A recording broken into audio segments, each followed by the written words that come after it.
Om Namo Bhagavate Vasudevaya. Om Namo Bhagavate Vasudevaya. This is from Srimad Bhagavatam, 3rd Canto, chapter 26, text 35. Nabasa Shabdastan Matrat Kalagatya Vikurvataha Sparsho Bhavat Tato Vayus Tvak Sparshasya Cha Sangraha Nabhasaha. From either Shabdatan Matrat, which evolves from the subtle element sound. Kalagatya, under the impulse of time. Vikurvataha, undergoing transformation. Sparshaha, the subtle element touch. Abhavat, evolved. Tataha, thence. Vayu, air. Tvak, the sense of touch. Sparshasya, of touch. Cha, and. Sangraha, perception. Translation. From ethereal existence, which evolves from sound, the next transformation takes place under the impulse of time. And thus, the subtle element touch, and thence the air and sense of touch become prominent. Purport by Srila Prabhupada. In the course of time, when the subtle forms are transformed into gross forms, they become the objects of touch. The objects of touch and the tactile sense also develop after this evolution in time. Sound is the first sense object to exhibit material existence, and from the perception of sound, touch perception evolves, and from touch perception, the perception of sight. That is the way of gradual evolution of our perceptive objects. Namam Vishnu Padaya Krishna Prastaya Putale Srimate Bhaktivedanta Swam Iti Namini Namaste Saraswati Devam Gauravani Pracharane Nirvishesha Shunyavadi Pashkatya Desatarane. From material existence, which evolves from sound, the next transformation takes place under the impulse of time. And thus the subtle element touch, and thence the air and sense of touch become prominent. So here we can see the exhibition of the scientific nature of Srimad Bhagavatam. Where is a religious scripture in this world where you can find in such a scientific way description of the creation? Actually, there's no evidence of that. Most religious scriptures established, such as Quran and Bible, are based basically on moral principles, rules and regulations, how a human society should look like, according to the time, place and circumstances. We know that, like the Muslim branch is coming from regions, I don't know, we don't have too much practical experience because Krishna consciousness is not welcomed in Muslim countries. It was always the most dangerous and risky areas where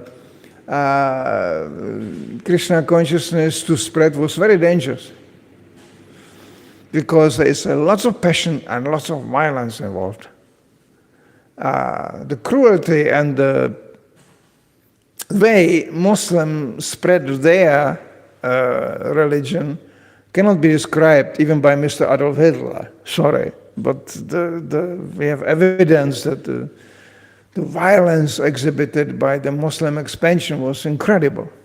And it's just slowly manifesting in of our eyes today in Europe. So anyway, that's another issue. We find violence everywhere. As a Srila Prabhupada actually was very pragmatic and he was very realistic. Our preaching is based on Bhagavad Gita, and Bhagavad Gita is spoken on a battlefield. And what a violence that was. The battle of Kurukshetra, you cannot imagine the dimension of that manually exhibited violence being there. Hundreds and hundreds of thousands of men died. No women, no children, no old people, no civilians, all professional soldiers. That's one of the rules. So, how is that possible? We come to Krishna consciousness to find peace and this, but in our books you find lots of conflicting situations and lots of violence being described. Because this is the material world we are living in. It's a world of dualities. From dualities arise a different type of perception. And how perception is created, this is scientifically described here. Everything comes from sound. Sound is amazing, actually. Sound, you don't see sound, isn't it? You can make it visible by recording here, and then you can translate this digitally. It will go, oh, okay, now here comes the sound. There is a line going. But this is a very gross thing.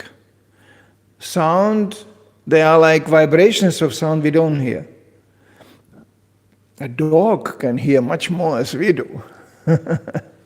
Dog can smell much more as we do. It's a dog. But he can hear vibrations. And there are so many vibrations. Like radio, transmission, it's known. Goes through ether. That element is known. And through the vibration, we can transmit sound. And sound is influencing our consciousness. It's very simple to understand. People listen to music. I remember when I grew up partially in a communistic country where many of Western vibrations were forbidden. Still it was smuggled in and listened on a radio secretly. Songs. Actually, nobody could speak English. Most of the songs were in English, coming from the West. Nobody could speak English. But it changed the consciousness of people, naturally. It's amazing. You listen to rock and roll, you become not very subtle. It's not a very subtle vibration.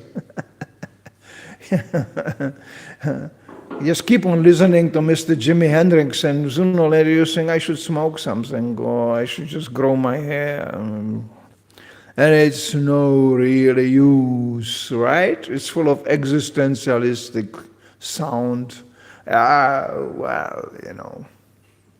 Who cares? Let's have some fun. Oh, no. Nobody speaks about this. There's no lecture. And the lyrics of the songs usually are very primitive. And nobody understands the language of the song. But people change consciousness just by listening to the sound vibration.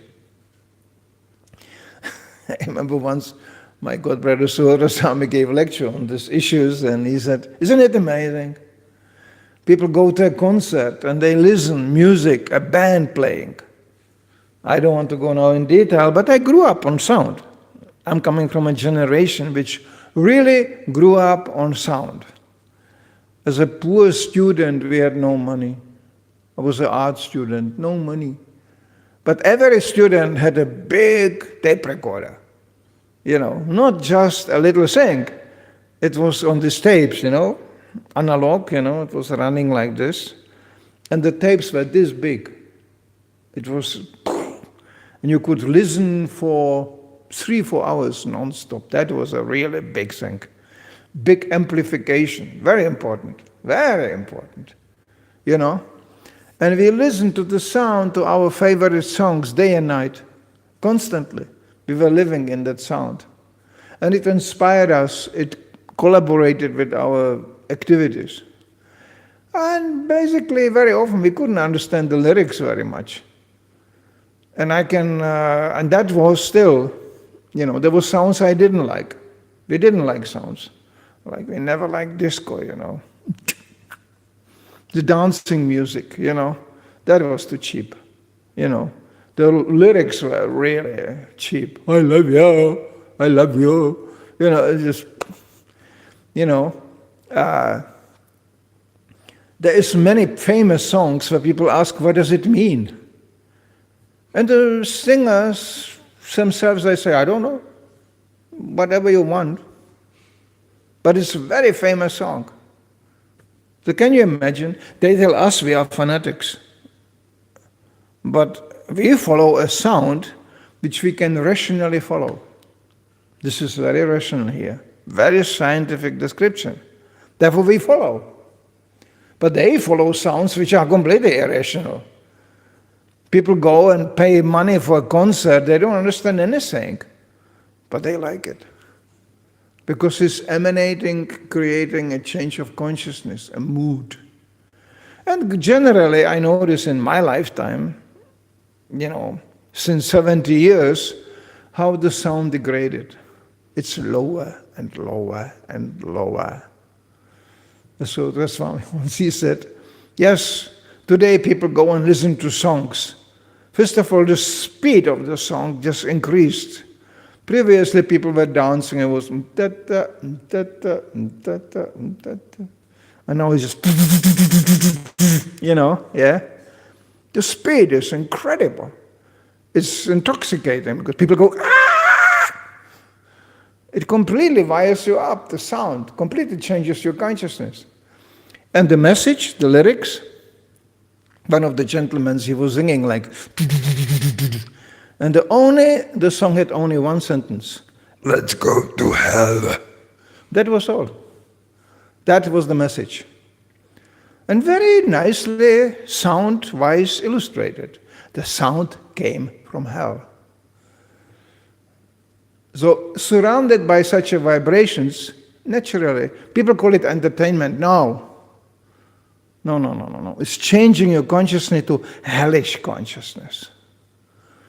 There's many already during the rock and roll time, after every concert, people start to demolish things. Demolition was a very popular part of the concert. Yeah. You go to music, you listen, and then you demolish everything. Change your consciousness, Collaborating with drugs, intoxication, illicit sex life, everything goes along with the same package. So, therefore, it's described, if you want to change consciousness, improve consciousness, one is to improve and change the sound one is exposed to. And it works, Prabhupada compared in the same way. He said he compared it to radio transmission. We can listen nowadays, internet, somebody is broadcasting from Japan. In 1 second, it's just in our room. How is that possible? There is vibration and the amplification and transmission of the sound is more and more aggressive, more and more powerful. But then there's another sound called transcendental sound. And that transcendental sound doesn't need any amplification. We use amplification obviously because we are limited in our hearing and we are limited in our strength of our transmission, physically spoken. But even we wouldn't do that. Just by chanting Hare Krishna, chanting Srimad Bhagavatam, repeating, reading, chanting Sanskrit, that transcendental sound vibration is going far, far, far. Even the trees outside can perceive it, even they have no ears. So therefore, the chanting of Hare Krishna mantra and the chanting of transcendental sound vibration is so important, regardless who is listening. It will transform and influence anybody being around. And in a reflected and a perverted form, we find it reflected in a material world. As I described, sound vibration is changing consciousness. So devotees usually, or those who are interested in spiritual life, they are very careful with sound vibrations. They are exposed to sound vibrations passively. What can you do? Yeah? Like living in a city, there is so much sound vibration, if a construction company around the corner, how can you avoid that sound? So, but we can contradict the sound by emanating spiritual sound. Therefore, we tell people chant Hare Krishna. And what does it mean?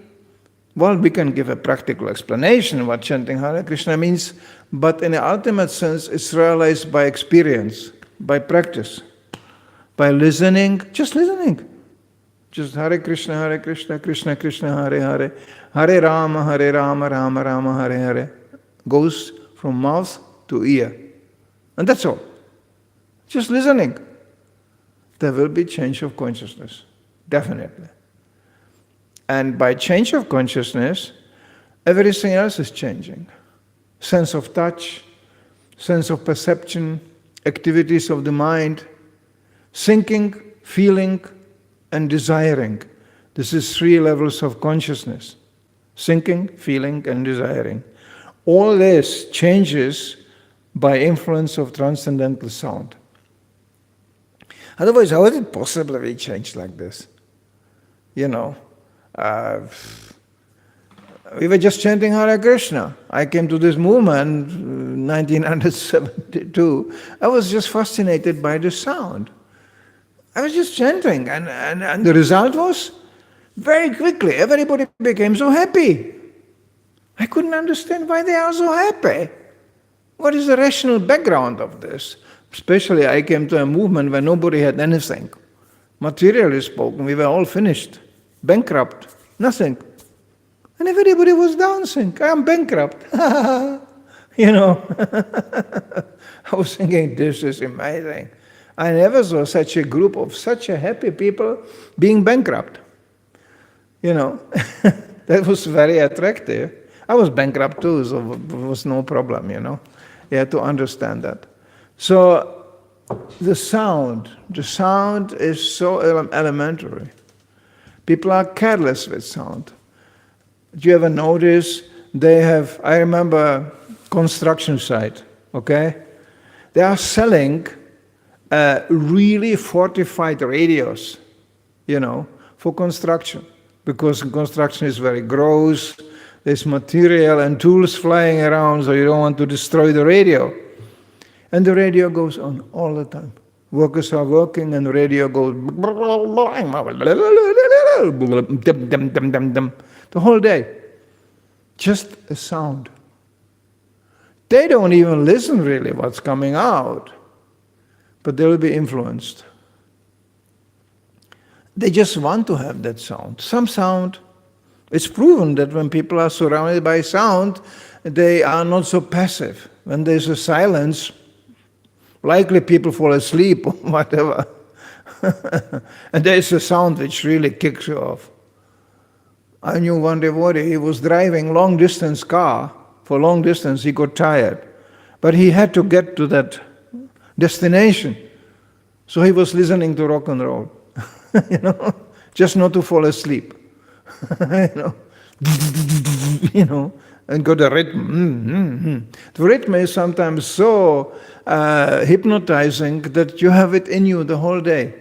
I remember we used to listen to songs so intensely, we couldn't get rid of them anymore. Even when we didn't listen, the song was going on and on and on and on and on. And sometimes we didn't like it anymore. We were just singing, I don't want to listen to this. No, it was going on and on and on.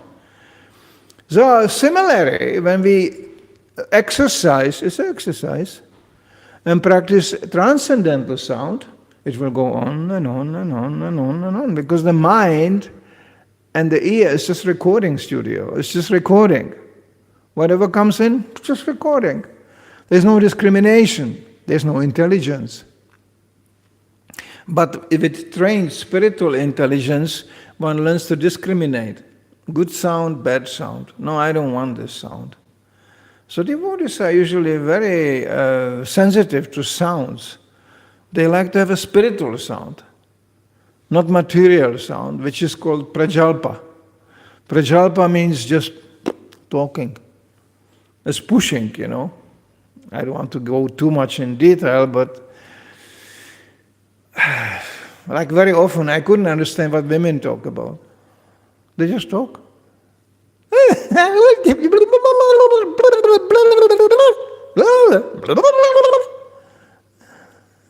Like, what are they talking about? I asked him, what are you talking about? We are just talking. We're just talking. There's a beautiful cartoon. Materialists know that.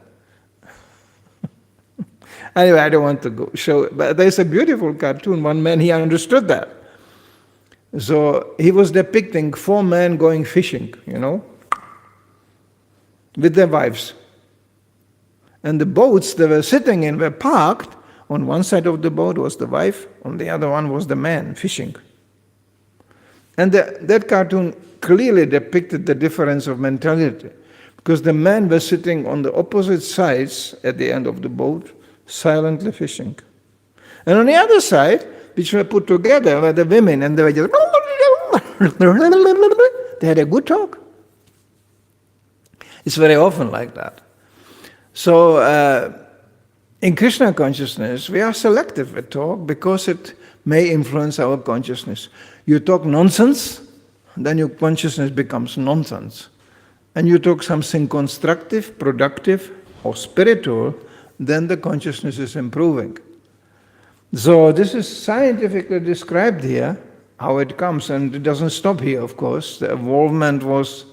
Yesterday we just heard about the basic principle, that from subtle thinking subtle activities, gross result will be the ultimate. It will manifest in some gross form.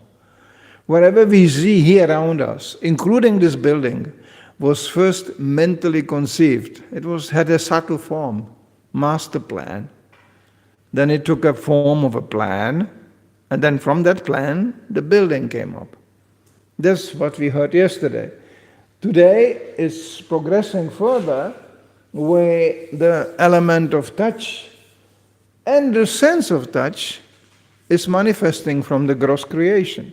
If you create something grossly, you will likely touch it, and you want to touch it, yeah. And then from that comes the element of sight. You can be blind, you can still touch everything. As a matter of fact, blind people communicate like this. They are living by the sense of touch. They are very unsound, sound and touch. I could give you many examples. I'm coming from a musician background. Whenever our piano was going out of tune, my father was a musician, and to tune piano is a pretty demanding thing. It's a box, it got the strings, and you have to tie them up to tune them to the right tone. And you have bang, bang. Piano is a very gross instrument. You push, and it hits. There is a thing which goes bong on the string, and the string vibrates. That's where the sound comes from. So you go bang, bong, that's piano. But the strings get loose and the piano starts to sound, not harmonious. So my father always there was always all the well-known expert piano fixers, the tuners, were blind people. They always came, they were blind, and they just sit down, they knew the piano, they had a tool, and they were going bang, bang, bang, bang, bang, bang, bang, bang, bang, bang, bang, bang. They just listened.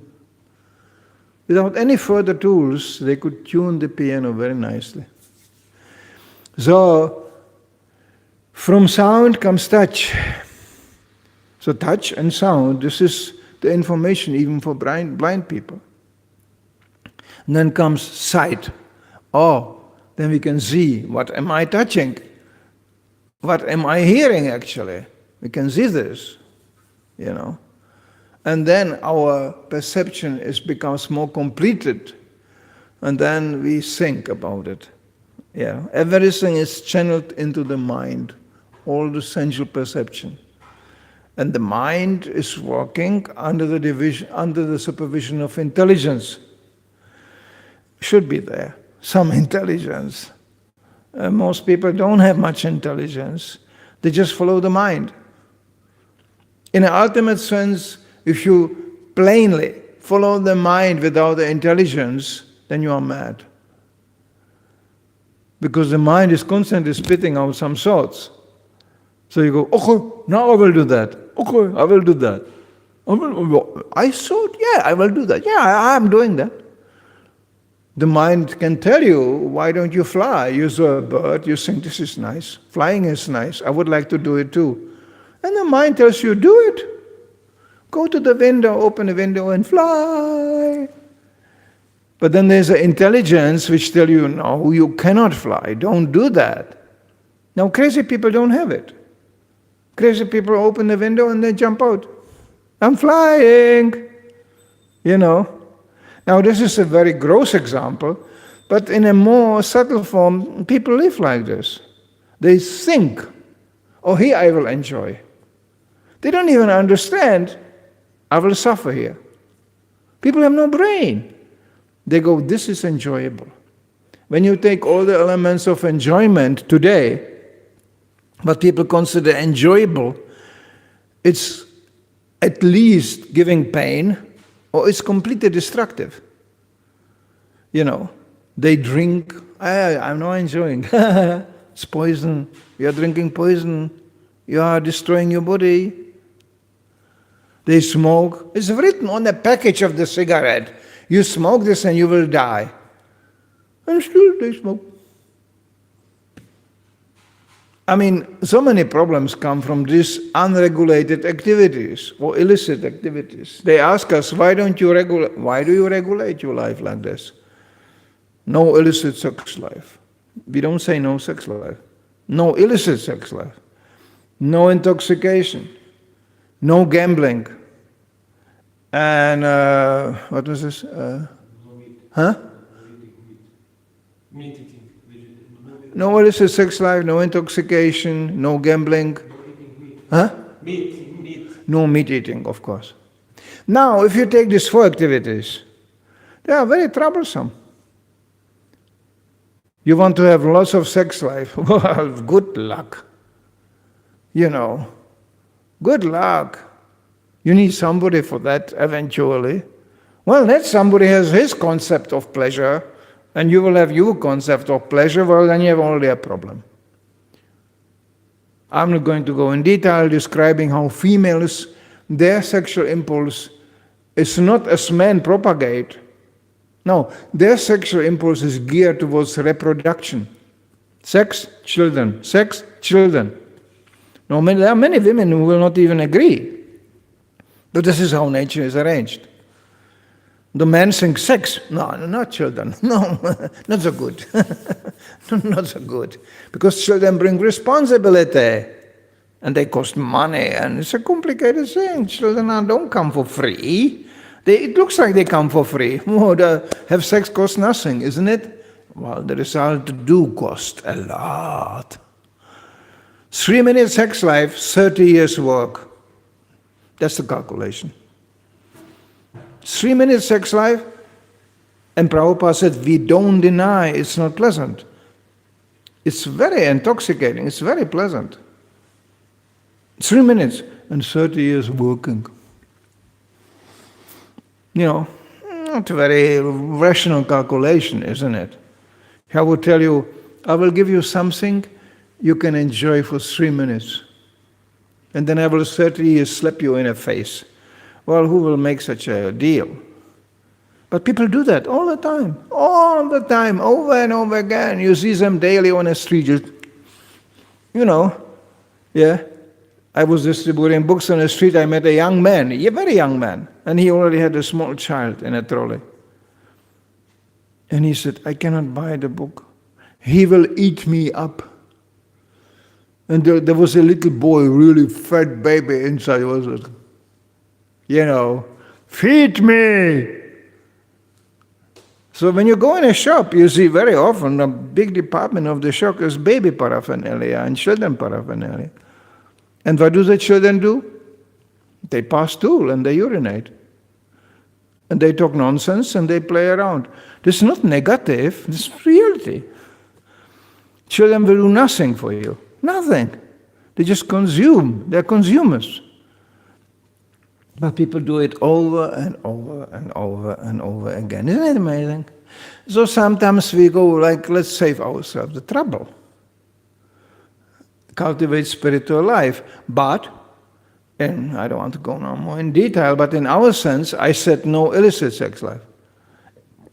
In our sense, sex life is meant for producing children, and these children are meant to cultivate their consciousness, change their consciousness right away from the beginning into spiritual consciousness. It's possible. Especially children. They are like, they don't have any concept really much of their life, so much, they are accepting what's coming. Oh, Hare Krishna. Oh, dancing. When we go on the street, we chant and dance, the first one who is responding is children. They go, oh, this is nice. Why not? Why not? So that can be used. The spiritual impact is the same as in grown-up people. So that can be used. So children in Krishna consciousness are different thing. They have a different function. So then comes drugs. Why don't we take drugs? Well, they cost money and they make you insane. And they kill you eventually. Why should we do that? First you become mad and then you die. Well, it's not a good program. Why should I do that? And you pay for it. No, drugs don't come for free. It's a big business. Big business, drugs. So why should I do that? And then gambling, anyway, that everybody knows. When are you winning in gambling? Most of the time you are losing, and somebody is making a big profit on this. So I get cheated. But the excitement, maybe I will win. And sometimes somebody is winning, so the other people can, don't get depressed. So it's all cheating. Why should we be cheated like this? And meat eating, you ask anybody on the street, will you today go out and kill your meat? I give you gun, I give you knife. Look, there's a rabbit lying there. Look, there's a cow standing there. Will you do that? No. Most people say, I like animals. Animals are my friends. Then our question is, why do you eat them? Why do you eat your friends? Doesn't make sense, isn't it? We are not even speaking about the karmic involvement, the reaction you get for this. But why should we do that? You just sit under a tree and pong, the apple falls on your head. Well, and you eat that. The potato is just a leftover, it's dried up, the plant's already died, so you just pull the potato. Peanut, same thing. Vegetable just grows. But we are not saying that vegetarianism is not killing. It is killing too. You are sometimes harvesting a plant, you are stopping that plant from living. Therefore, we offer everything to Krishna. And that's ultimately, Krishna says, you offer me vegetarian things. And in this way, you can save yourself from the reaction, because that's my problem. It's not your problem. You offer it to me. That's the ultimate definition of our Otherwise, vegetarianism, we are not so interested. Monkey is also vegetarian, Cow is vegetarian. So that in itself doesn't guarantee spiritual life. But it's a requirement, yes. Meat eating, no way to have a spiritual life with meat eating. You can imagine you have a spiritual life. Imagine we can anything. But as long as we kill innocent animals, there is no way to advance spiritually. You may wonder, but What about the world religions? Christians eat meat, Muslims eat meat. No spiritual life. It's stated, Prabhupada quoted the Christians. He said, but read your own scripture. When you are a good Christian, you go to heaven. No spiritual life. Heaven. There's a heavenly planetary system. This is still the material world. It's a nice place, but there is also a command, thou shalt not kill. And Prabhupada repeated it over and over again. You cannot have a spiritual life when you are killing like this. Thou shalt not kill. And then somebody says, there's some record, Jesus was also eating a lamb, not a cow, a lamb sometimes on one holiday, sacrificed lamb. Well, Prabhupada said, let's say it's true. But Jesus also spread Christianity in 3 years preaching, and we are still facing people who call themselves Christians. Well, that's a pretty powerful preaching. We have a high regards for Jesus, yeah? So, but people don't follow even their own command, their own rules and regulations, because all religious scriptures are meant to improve consciousness by rules and regulations. Tapa. Actually, by the way, the word tapa, tapasya, austerity, was the first sound vibration. Brahma, the original creator, the secondary creator of this universe, Krishna is he gives the inspiration, Brahma is creating, and Brahma was born into complete darkness. There was nothing. There was nothing. But he heard the sound, tapa, tapasya. So he performed tapasya, got enlightened, and then he could create. This is generally how spiritual life works. So this is very basic principles which are described here. And we can practically see that in our lives. If we cultivate material sound, then our consciousness becomes material. If we cultivate spiritual sound, our consciousness becomes spiritual. There's some questions or comments to this?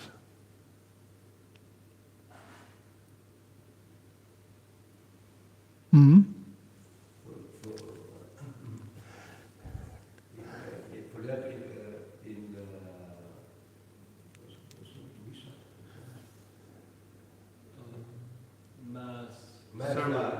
In the Mass, at the end of the Mass, they drink wine. What was this? Hey. In church they drink wine. Huh? In church they drink wine. Yeah. Not only that, they call it the blood of Jesus. That's something really powerful. Very tasty blood. Very tasty. Oh, I can give you I have a very practical experience. I traveled with these books for many years, starting in Germany. In the beginning, we had to solve one problem, where we are going to sleep tonight when we travel. And we found out that actually all the churches have guest houses for traveling preachers. And they were actually very amazed. They never saw a monk, Hare Krishna devotee. It was very new. They were going, oh, monks, okay. We are also monks. So you can stay here overnight. For the first 2 years while traveling, I stayed every night in some dormitory, in some guest house, either in a Catholic, line or Protestant line. So I could also compare it. What are these people actually really doing? Okay. The idea of wine, well, they had a big wine cellars. Every church, the priest has a first-class wine cellars, best quality, from France imported. I was going, well, Jesus didn't appear in France, but the wine did. And very often we found the priest being drunk, things like that. Very much blood of Jesus, So No, it is not. I don't have such a detailed and perfect knowledge of Bible or something. But it is one example given that Jesus turned water into wine. That wine was grape juice. It's not fermented. Grape juice. And we drink also grape juice, isn't it? But of course, they turn it into wine. Because intoxication is a natural inclination of the conditioned soul. So not wine, grape juice. Well, most Christians wouldn't agree, isn't it? They like the wine. Okay, what can we do about it? Nothing. They turn every church into a bar. Pub. Let's go to church and drink wine. Now let's go to church and drink grape juice, which is in itself questionable, because there's no really, Jesus never says whoever drinks wine is my disciple. I don't think such a statement exists. But I'm not expert on this. I'm not detailed informed. So, and then we come almost to the most painful part. You worship your leader, your guru, by drinking his blood. Well, we don't do that.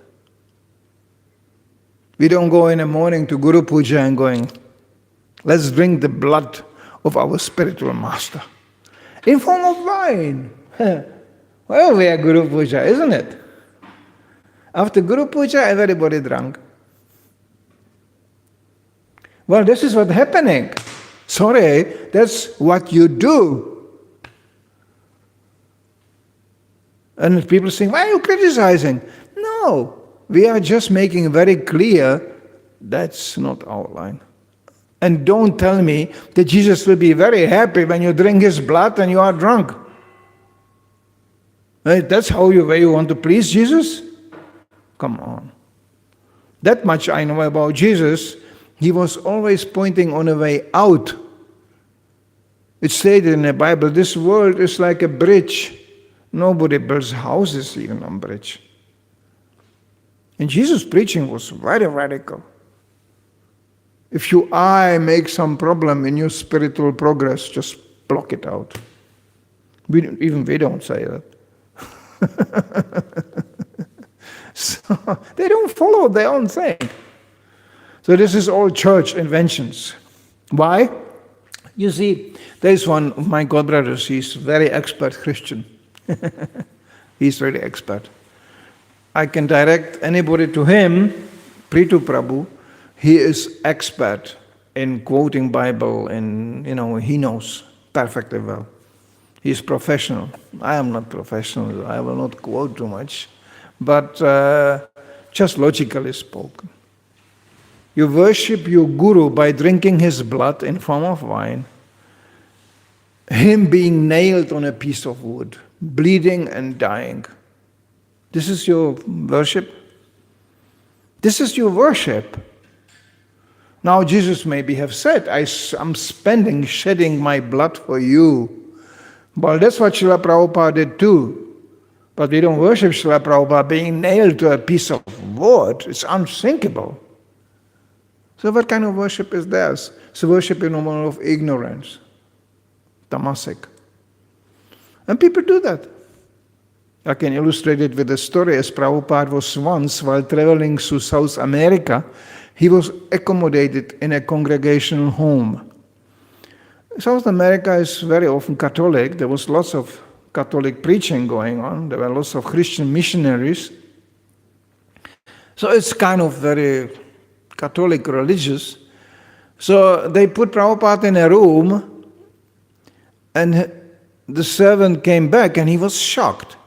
Because Prabhupada was sitting on a bed like this, staring on a wall opposite to him. He was crying. And he said, Prabhupada, what happened? Prabhupada said, take this down, get it out of here. On the opposite wall was the crucifix of Jesus. Prabhupada said, take it out of here. Look what they have done to him. Because Prabhupada had very high regards for Jesus. He said, look what they have done to him. And they put it on a wall every day looking.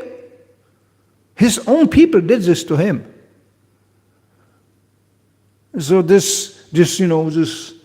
and that resulted in a church tradition into this really sadistic, masochistic orgies conducted sometimes in the monasteries by causing you pain to renounce. We have to, no, don't enjoy pain. There's a big records on that. Yeah? Where is Jesus saying this? You worship me by suffer and suffer and suffer. In the Ishopanishad, Krishna declines such a murderous people and self-pain inflicting people as murderers of the soul. Even we know soul cannot be killed, but they obstruct the spiritual progress by causing themselves such a pain. That's recorded. Oh, there is, so much for our religious dialogue. But nowadays we don't have much problem with that because the Christians don't follow even. They go, yeah, he died for our sins, so let's keep on sinning. And let's keep on him dying. Very nice, isn't it? It's a good deal. One not atheistic but very cynical man, he depicted Jesus looking like kind of original hippie, with long hair. And he had a hashish smoke in his hand and a bottle in a hand. And he said, just keep on sinning, otherwise I died for nothing. That was not attacking Jesus, it was attacking the hypocrisy behind the whole thing. But nowadays most of the people don't care. It degraded into rituals. You go to the church, and maybe you follow some principle, like it was not established by Catholic Church, no divorce.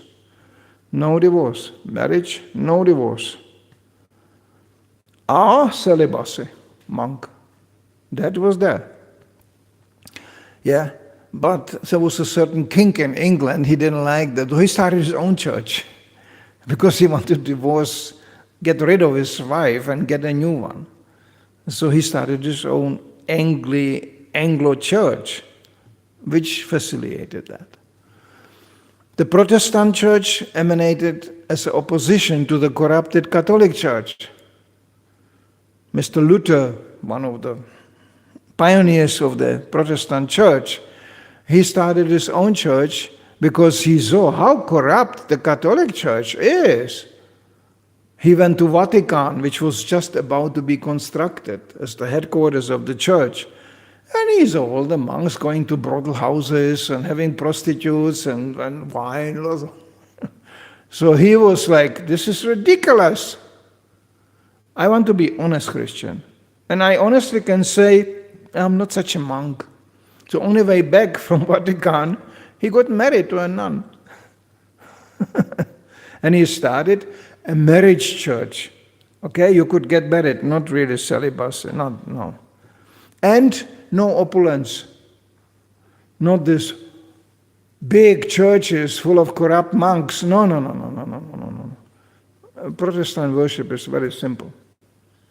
I don't think even they have the crucifix in a church. You just go in a church, it's an empty room with a big table where they have the worship paraphernalia, and that's basically it. Not a big decoration thing, Anyway, so I had a very practical experience with that while traveling around.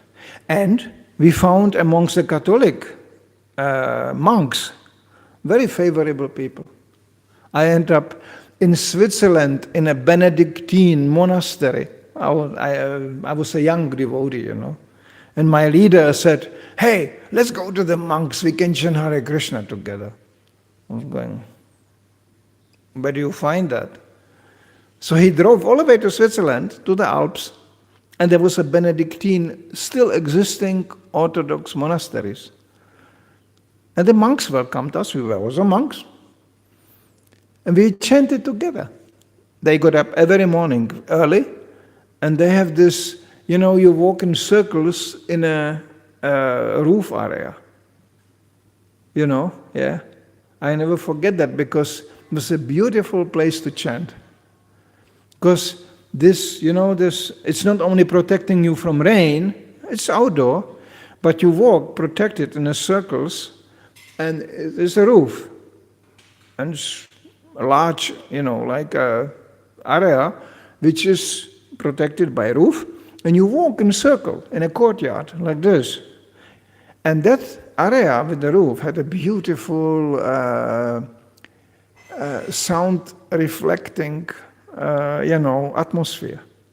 So you could just go Hare Krishna, Hare Krishna. It was like, wow, Hare Krishna, Hare Krishna. You could hear very nicely. It was purposefully done like this. And they had the japa beads too. And they were chanting their rosaries. We were walking with our japa mala. No problem. We were walking together like this. And they were thinking, no, we have a new monks, also some new monks. Why not? They are very friendly. So, no problem. I had a church in South Germany with an old man. He was a priest. And he was already quite lonely. He was an old retired man, Catholic. So, monk, celibacy. And he was thinking, wow, young celibacy monks, that's nice. We don't have it much in the church anymore. So he accommodated us regularly. We regularly visited his place, and he had a small church every morning. He was also chanting with us. And then we had an attic, morning attic, in a church. It was a small church, but still quite big. It was a big altar with Jesus, So we put on the altar our pictures, Guru Parampara and Prabhupada and this. And he didn't mind at all. And devotees were chanting, Samsara Dava Nalalida Loka, pulling out the Medanga. He liked that. He was going, oh, you are dancing while you are praying. We don't do that in a Catholic church very much. You don't see people dancing, on Sunday, in a church. Not so much. In America, yes, they do that. But not in Europe. And he liked that. Old man. So I climb up in the back. I was attracted by the harmonium. And I have a found harmonium in a church. Those pipes, heavy equipment. But it was still quite small. And it was manually operated. You could just step with the feet, you get the air in, and it was coming through the whole church. So and the man showed me very quickly, this is simple. You pull this out, like our harmonium, and instead of pumping here, you step with the feet. And then you have two hands free. So I was playing on a harmonium, Samsara Dava Nalalira Loka. And devotees were with the Medanga dancing with him down there in the church. It was quite funny. We did it regularly, visiting him like this. He liked it very much. Yeah. Then after 1.5 years, it stopped. Why? Because it came a central order from the Catholic Church not accommodating Hare Krishna. Forbidden. So he was crying. The man said, sorry, I cannot accommodate you anymore. The management forbade this. We were like, okay. Then we keep on traveling. Anyway, this is just stories from traveling, just making my point. So we are open, but we are very selective about the sound. There are even in a Vedic literature dark sounds, evoking dark living entities. And there are more pure sounds evoking Krishna consciousness.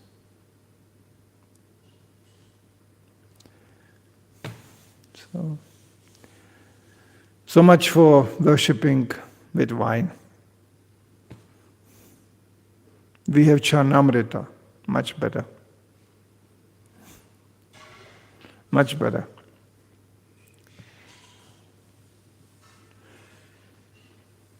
Even as a Kami, I had a hard time to understand how people can enjoy wine. It was sour, And after one glass, I got problem with the stomach. Sour, I'm going, well, you have to eat meat to it. Then it makes sense. Because the alcohol is burning the meat, then it all fits together. First you eat meat, then you drink wine, and you get tired from that. And then you smoke. Nicotine. It peps you up. Perfect package. Meat, wine, nicotine. That's called a good lunch. All deadly. I'm born in a country, in Czech Republic. The diet is deadly. The basic diet. Of course, now it changed. There are so many vegetarian people, and they really like prasadam. Our restaurants are very popular. But there are still many old meat eaters. Meat eating. So, Czech Republic is the leading nation in the whole world in cancer of the intestines. Many die like this. Cancer of intestines. It comes from meat eating. Because it's undigestible. It collects the garbage there and cancer comes. So, that doesn't mean when you are vegetarian you cannot get cancer. We don't say that. So, why should I do that? I saw in my youth, in my childhood, people in a village butchering their animals, and they were crying. The farm lady was crying, they killed my pig. But then she was cooking it. Because it's tradition, you do it.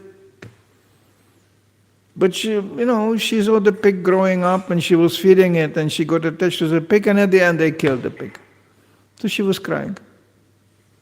A little while, then they got a new pig and killed it again. Doesn't make any sense. By the way, meat eating in the villages was very rare. Because how much grain you can grow, how much vegetable you can grow, quite a lot. But how many pigs you can grow, it's not so many. So meat was something special that you didn't eat every day, not at all. The classical nourishment for the farmers was a good piece of bread with butter on it and milk to it. That's how they worked on the fields. Yeah? That was the standard food. And then, special occasion, there was meat. So this is, this is recorded. I know from Denmark, which is a farming country, and Denmark was just used to be just farms. Of course, now it changed, but it used to be just farms. And the basic food was oats, very important. Like muesli, like oats. Even Danish devotees, I was shocked when I saw it. They cook oats hard, not much water, maybe with milk. And then they pile it up on a plate this high. Oats. It's like a volcano. And they make a hole in the fist in the middle. It becomes like a lake. And inside, they pour liquid butter and liquid cream. And they pour raisins and nuts over it. And then they mix it up. Then they eat it. I was eating it once, I went to sleep immediately. This much butter, this much cream. Actually, Danish cream is the best. Absolutely. They have the best milk products. Danish and Norwegian. Best milk products. So, and butter and cream and nuts, and oats. Yeah, but the real farmer, after the meal, he went and he was working hard the whole day. Then you can eat such a thing. But the Buddhists usually don't do that, so they went to sleep. Silence. After the breakfast, silence.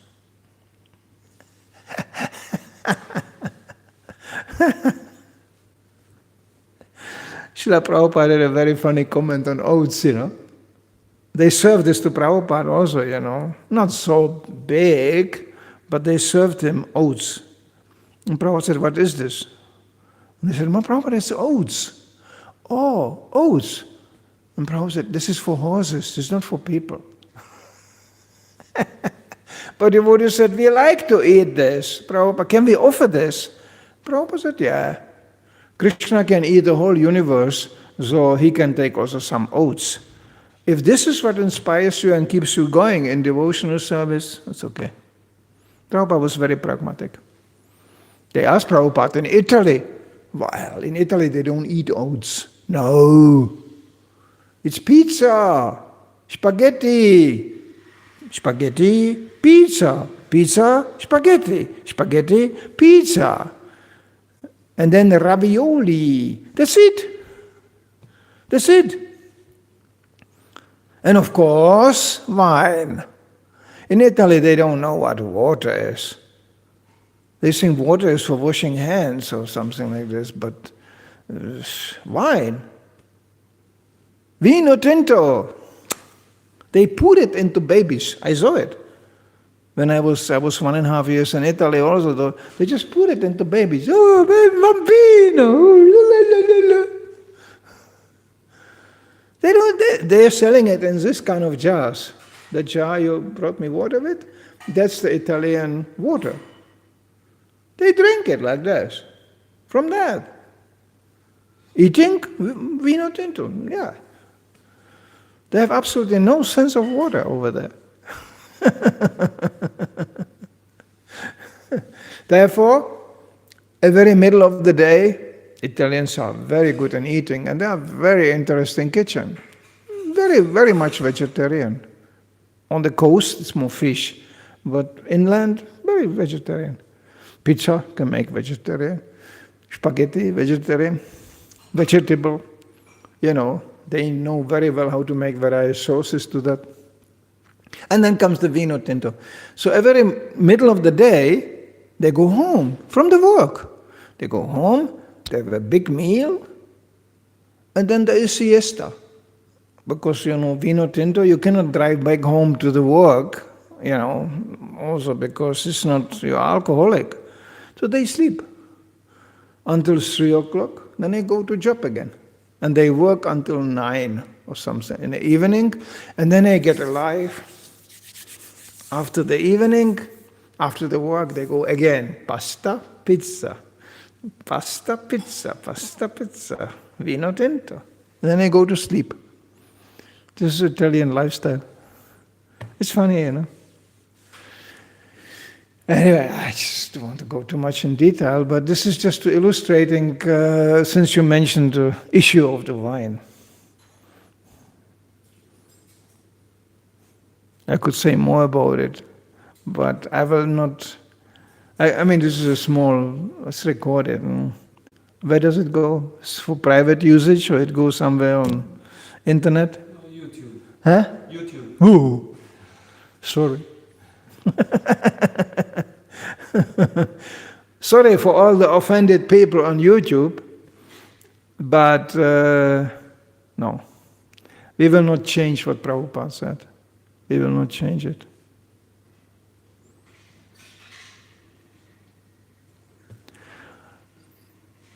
Some more issues of wine or whatever. I can give you quotes from Prabhupada and everything.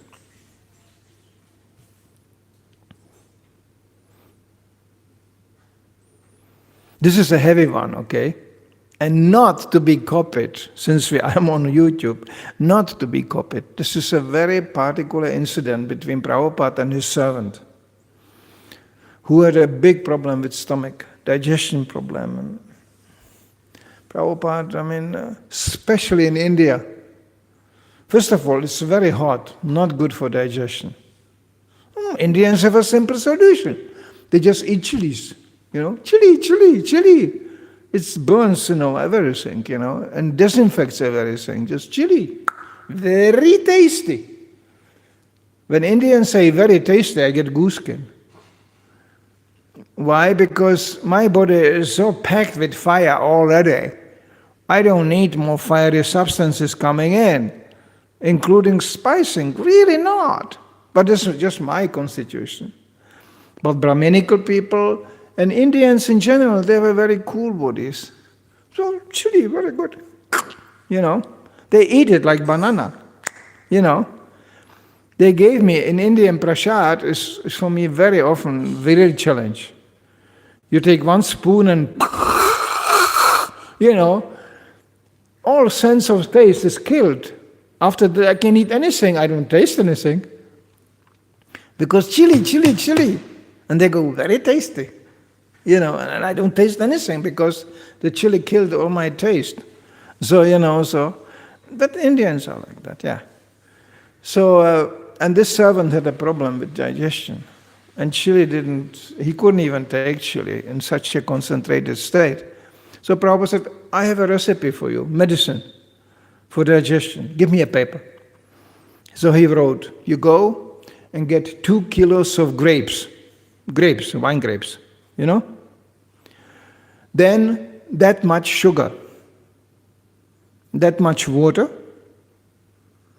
You squeeze the grapes, you smush them up, mix it with sugar and pour this water over it, put it in a jar and let it stand in sunshine or whatever for 1-2 days. And his servant said, Prabhupada, this is the recipe how to make wine. And you sift it after that and then you have the liquid. It's a little bit of a wine, like cider type. Prabhupada said, wine is good for digestion. Now that doesn't mean we all get out there and get a bottle of wine, obviously not. But in a medical sense, we do take sometimes medicine which includes alcohol even. It is possible. Small amounts, very small amounts. So, yes, it's good for digestion, yeah, but this was a very particular case, very particular problem, and it was understood in medical way. Not that we all go, great, I have a bad digestion, and then, no, this is not meant like this. The Prabhupada was pragmatic. How do I know that? Well, that servant of Prabhupada told this to me directly, this story. But we don't have to copy that, no. There's a ways to find out, to do. It's very individual. I don't want to get into the medical department because I am not very experienced and I don't care really so much. Usually I take care of medical issues which is too late, but that's anyways my problem. And then Prabhupada said the best medicine is fasting. Fasting is a very good medicine because it relieves the body from poison and pressure, It gives a break. Ultimately, even in his case, Prabhupada said the best medicine is Chanamrita. Just Chanamrita, that was the last stage. He said, this is what I can take. So, yeah. Okay, some other controversial issues? No. We have to be practical. But to go to church, to wine. Now the poor people who go to church to the worship, they get just sip of wine, okay? Jesus' blood. That's it. But the priest, he has a whole wine cellar at the back. He is not going just to take one sip. Not at all. And I saw it. They are drinking the whole evening. More blood of Jesus, more blood of Jesus. Bunch of priests, I saw it, having a really good party with lots of different kind of blood of Jesus. Come on.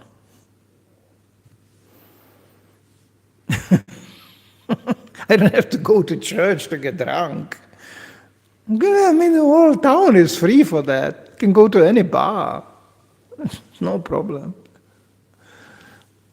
Okay, Srila Prabhupada ki jai.